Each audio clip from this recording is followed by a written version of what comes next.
አዲስ ኦፊሻል ኒውስ ሰብስክራይብ ላይክ በማድረግ ተፈናቃዮች በቂ ጥበቃ እንደማይደረግላቸውና በሀገሪቱ ፖለቲካ ውስጥ እንደማይሳተፉ የኢትዮጵያ ሰብአዊ መብቶች ድርጅቶች ህብረት ገለጸ። ህብረቱ በአሁኑ ወቅት ከ4.2 ሚሊዮን በላይ ዜጎች በጦርነትና በግጭት ተፈናቅለው ችግር ላይ መውደቃቸውን አስታውቋል። ህብረቱ የሀገር ውስጥ ተፈናቃዮች ሰብአዊ መብትና ፖለቲካ ተሳትፎ የተመለከተ ውይይት ከፖለቲካ ፓርቲና ሲቪክ ማህበራት ተወካዮች ጋር በሐዋሳ ከተማ መክሯል። የሐዋሳው ዘጋቢያችን ዮናታን ዘብዴዎስ ተጨማሪ ሪፖርት ልኳል። የኢትዮጵያ ሰብአዊ መብቶች ድርጅቶች ህብረት ስራ አስኪያጅና የህግ ባለሙያ አቶ መስዑድ ገበየው በአሁኑ ወቅት ከ4.2 ሚሊዮን በላይ የሀገር ውስጥ ተፈናቃዮች በአገሪቱ እንዳሉ ለአሜሪካ ድምፅ ገልጿል። አቶ መስዑድ እነዚህ ዜጎች የሰብአዊ መብት አያያዝ ጉድለት እንዳለባቸውም ተናግሯል። አንዱ ለሰብአዊ መብት ጥሰት ተጋላጭ ናቸው ብለን ትኩረት አድርገን ከምንሰራባቸው ብዙ ሲቪል ማህበራትም የማይሰሩበት ነው ይሄ ጉዳይ። አንደኛ የፖለቲካ ጉዳይ ተደርጎ ይታያል። ሁለተኛ የሴኩሪቲ ወይም የደህንነት ጉዳይ ተደርጎ ይታያል። በሶስተኛና በጣም የተሳሳተው አመለካከት ደግሞ የቻሪቲ ሞዴል ነው። በአብዛኛው ሰው ስለመፈናቀል ሲያስብ ዱቄትና ስንዴ ይዞ መሄድ ነው እንጂ የሚያስበው እነዚህ ሰዎች እኮ ዜጎች ናቸውና መፈናቀል ለበጣም በርካታ ለሆኑ የሰብአዊ ጥሰቶች ጥሰት የሚያጋልጥ ነው። ለምሳሌ ሴቶችን ብናይ በመፈናቀል ሁኔታ ውስጥ ይደፈራሉ። ከእርግዝና ጋር በተገናኘ የሕክምና መድኃኒቶችን አያገኙም። የግል ንጽህና ለመጠበቅን የማይመች ነው የሚሆነው። ልጆች ከትምህርት ቤት ውጭ ይሆናሉ። ልጆች ተገቢውን የሕክምና ክትትል እናቶች ነፍሰ ጡሮች አያደርጉም። በተከታታይ መወሰድ ያለባቸው መድኃኒቶችን የሚወስዱ የተለያዩ አይነት በሽታ ያለባቸው ሰዎች ይኖራሉ። አረጋውያን ይኖራሉ። የአካል ጉዳተኞች ይኖራሉና ይሄ ሁሉ መብት ችግር ውስጥ ነው የሚወድቀው በመፈናቀል ሁኔታ ውስጥ ስንሆን። ህብረቱ ከ16 ፓርቲዎችና ከተለያዩ ሲቪክ ማህበራት ተወካዮች ጋር በአገር ውስጥ ተፈናቃዮች የሰብአዊ መብት አያያዝና ፖለቲካዊ ተሳትፏቸውን በተመለከተ በተለይም በደቡብ ክልል ጥር 29 2015 ዓ.ም ይደረጋል በሚባለው ውሳኔ ህዝብ ላይ በሐዋሳ ከተማ ዛሬ መክሯል። ከሚደርስባቸው የመብት ጥሰት በተጨማሪ በአገሪቱ ፖለቲካ ውስጥ የመሳተፍ መብታቸው ተነፍጓል ሲሉ አቶ መስዑድ ተናግሯል። የዜግነት መብት ደግሞ አንዱ የሚሰጠው የዲሞክራሲ ተሳትፎ ነው።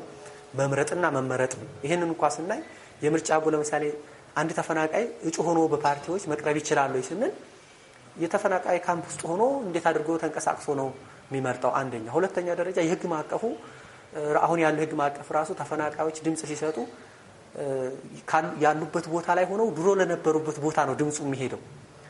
ስለዚህ አንተን ያፈናቀለህ የፖለቲካ ሲስተም ውስጥ ያለን አንድ እጩ የምትመርጥበት ምክንያቱ በጣም አቀጭን ነው። ህብረ ኢትዮጵያ ፓርቲን ወክለው በውይይቱ ላይ የተሳተፉት አቶ ታምራት አሰፋ የተፈናቀሉ ዜጎች በሁሉም የምርጫ አይነቶች በውሳኔ ህዝብ እንዲሁም በአገራዊ የምክክር መድረክም የመሳተፍ መብታቸው ሊጠበቅ ይገባል ብለዋል። በሀገር ውስጥ የተፈናቀሉ ዜጎችን በናሽናል ዲያሎጉ በሀገራዊ ምክክሩ መድረክ ላይ ድርሻ እንዲኖራቸው እንፈልጋለን። ኢንክሉሲቭ የሚባለው ሌላ ሚኒንግ የለውም። ሌሎችንም እንደዛው ማለታችን ነው። ሲቀጥል ደግሞ ፓርቲሲፓቶሪ መሆን መቻል አለበት። ፓርቲሲፓቶሪ ካልሆነ ወደ መድረክ ተቀራርበን ሀሳብ ካልተለዋወጥን በጣም ምሁራን አሉ፣ በጣም ያውቁልን አሉ፣ በጣም ጥሩ ተሞክሮ ተወስዷል እየተባለ አየር ላይ የሚቀር ጉዳይ ከሆነ አዘት ኤችላን ሌቭልስ ካልወረደ አስቸጋሪ እንደሚሆን በደንብ እያነሳን ነው የምንሄደውና የሀገር ውስጥ ተፈናቃይ ዜጎች ፖለቲካዊ ጉዳዮች ላይ እንዲሳተፉ ጥበቃ ሊደረግላቸው ይገባል በማለት የተናገሩት ደግሞ ከደቡብ ክልል ብልጽግና ፓርቲ የተወከሉት ጸዳለች ሚካኤል ናቸው። አንዱ ጥሩ ነው ብዬ ማስበው እንደ ብሔራዊ ምርጫ ቦርድ በተለይ በዚህ ዓመት በሚካሄደው ህዝበ ውሳኔ በሚካሄድባቸው አካባቢዎች ላይ ተፈናቅሎ ያሉ ዜጎችም መፍታቸውን ኤክሰርሳይዝ ሊያደርጉ ይገባል በሚል የተለያዩ ጊዜያዊ የምርጫ ማስፈጸሚያ ቦታዎችንም ጭምር ያቋቋሙበት አግባብ አንዱ ትልቅ ፕሮግረስ ነው ብዬ ነው የሚወስደው። ይሄ ግን በሚሆንበት ጊዜ አካባቢው ቅድም ሲቀርብም እንደነበረው ሴኪዩር የሆነና አንሴኪዩር የሆኑ ሁኔታዎች በሚያጋጥሙበት ጊዜ የጸጥታ አካላትም ደግሞ ሚናውን ሊወጣ ይገባል። ለምን? ዜጎች ናቸው። የሀገር ውስጥ ተፈናቃዮች በ11 ክልሎች እንደሚገኙ የተገለጸ ሲሆን ምክንያቱም ጦርነት፣ የእርስ በርስ ግጭትና ማንነትና ሃይማኖትን የለዩ ጥቃቶች እንዲሁም የተፈጥሮ አደጋዎች ናቸው ሲሉ አቶ መስዑድ ተናግሯል። ከተፈናቀሉ በኋላ ይደረግላቸዋል የሚባለው ድጋፍም ሰብአዊነትን ያገናዘበ እንዳልሆነም አስረድቷል። ችግሩ በዘላቅነት የሚፈታው ግን መፈናቀል ሲቆምና በማፈናቀል ወንጀል ውስጥ እጃቸውን ያስገቡ ሰዎች በሕግ ተጠያቂ ሲሆኑ ብቻ ነው ብለዋል። ስንቶቻችንን በቆሎ እንጀራ ቤታችን የምንበላው የበቆሎ ዳቦ የምንበላው እርዳታ ግን በብዛት ካሎሪ ያለው ስለሆነ ለብሶ ያዳርሳል በሚል እኛም ማንመገበውን እኛም የማይመቸንን ነገር ነው እየሰጠን ያለ ነውና ይሄ አመለካከት በራሱ ጤናማ አይደለም። ስታንዳርዶች አሉ በርግጥ ግን መንግስት ደግሞ አሁን አንዱ ትልቁ ችግር ከዚህ ጋር በተገናኘ የህግ ማቀፉም የተቋማዊ ማቀፉም በሚፈልገውና ለዛ በሚመጥን ስላይደለ ይህንን ተከታትሎ ችግሩ እንዳይከሰት መከላከልን እየተሰራ ጎን ለጎን ደግሞ ችግሩ ቢከሰት ለዛ መልስ የሚመጥን በቂ ዝግጅት የማይደረግበትና በድንገት የሚደረግ እንደመሆኑ ሰዎች በሰብአዊነት የሚያደርጉት እና በጣም ያጫጭር ጊዜ ምናልባት ለሳምንት ለ3 ቀናት ለ4 ቀናት የሚሆን እርዳታ የሚገኝበት አብዛኛው ብዙ ተፈናቃዮች ብዙ ሰፈር የሚያረጉበት የሚሰቃዩበት ነውና ይሄ በጣም ትኩረት ሊሰጠው የሚገባ ጉዳይ ነው። በኢትዮጵያ የሀገር ውስጥ ተፈናቃይ ዜጎች ቁጥር ባልተለመደ ሁኔታ የናረው እንደ አውሮፓ አቆጣጠር ከ2018 ዓመተ ምህረት አንስቶ እስካለፈው ኦክቶበር 22 2022 ዓመተ ምህረት ድረስ ባሉ 4 ዓመታት ውስጥ ነው።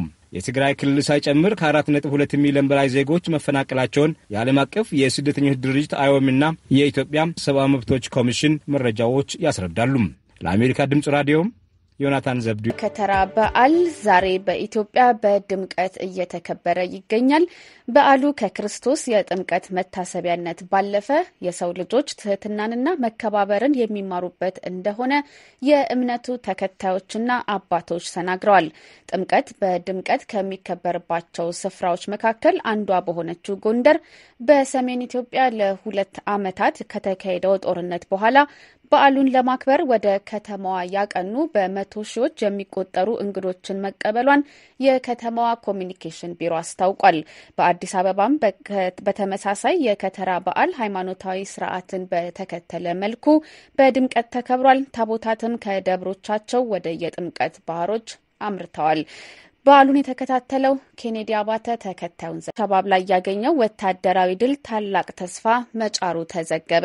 ሶማሊያውያን የመንግስቱ ኃይሎች ወደብ ከተማ የሆነችው ሀረር ድሬ መቆጣጠራቸው ከእስላማዊ ጽንፈኛ ቡድን አልሻባብ ታጣቂዎች በሚደረገው ትግል ትልቅ ድል ነው ሲሉ በማወደስ ላይ ናቸው።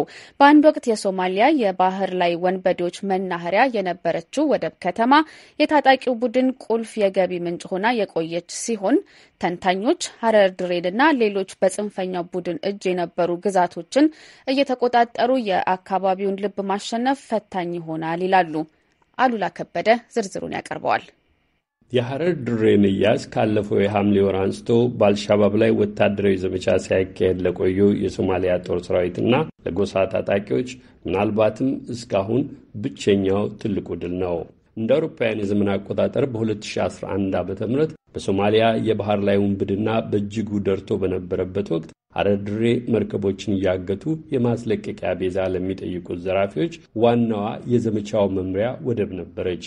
በአልሻባብ ከተያዘች በኋላ ግን ቡድኑ ከውጭ በሚገቡ ሸቀጦች ላይ የሚጥለው ቀረጥ መሰብሰቢያ ሆና ቆየች። የሶማሊያዊ መከላከያ ሚኒስትር አብዱል ቃድር ኑር ከጊዜ ወደ ጊዜ ቁጥራቸው እየጨመሩ የመጡ ከተሞችና መንደሮች ከመንግስት ኃይሎች እጅ እየገቡ መሆናቸውን ያጠናከረውን ይህን የሀረር ድሬን በመንግስት ኃይሎች ቁጥጥር ስር መዋል ዜና አወድሰው ተናግረዋል።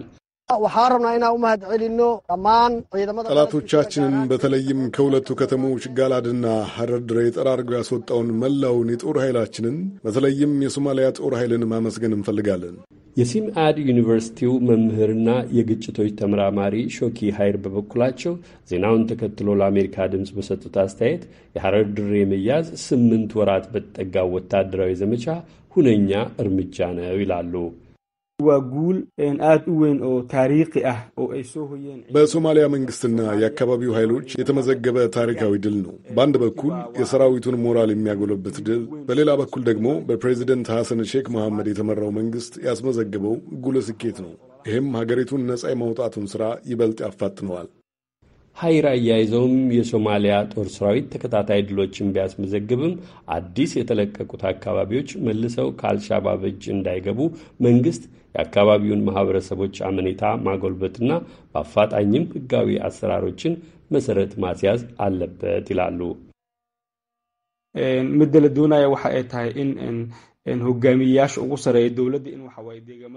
አካባቢዎቹ ለረጅም ጊዜ በአልሸባብ ቁጥጥር ስር የነበሩ በመሆናቸው ከፍተኛ የመንግስት አመራሮች አልሸባብ ለረጅም ጊዜ ተቆጣጥሯቸው የቆዩትንና አሁን ነጻ የተለቀቁትን ስፍራዎች በአስቸኳይ መጎብኘትና ብሎም ከህዝቡ ጋር መገናኘት መቻላቸው መልካም እርምጃ ነው። አዲስ ኦፊሻል ኒውስ ሰብስክራይብ ላይክ በማድረግ